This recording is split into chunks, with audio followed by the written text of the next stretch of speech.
Welcome to Chillin' 101. We hope this video helps. In this video, I will show how to set Clock Subaru Forester full guide. Start by turning the ignition to accessory mode so electronics power on.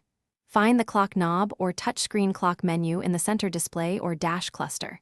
Use H and M buttons to change hours and minutes, holding for faster changes. Press Set or Exit to save the time.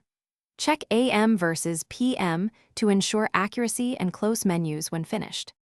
Begin by verifying the control type in your Subaru Forester so you know whether to use knobs or the touchscreen. If physical knobs exist, pull or press the clock button to enable time adjustment. For touchscreen systems, navigate to Settings then Clock to access H and M controls.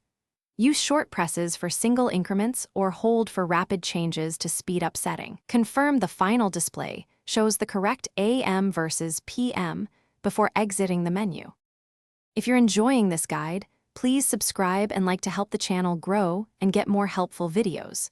Quick recommendation: Robot Face upgrade your clean game with the Shark AI Ultra Robot Vacuum.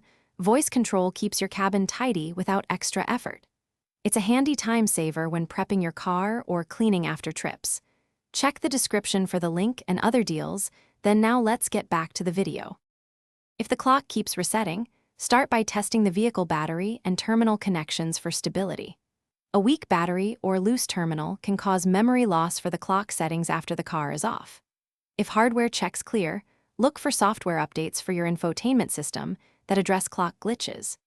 Persistent problems may indicate a module fault, so consider checking fuses and contacting a dealer for diagnostic scans and repairs to avoid repeated resets. Thanks for watching. Consider subscribing if we helped you.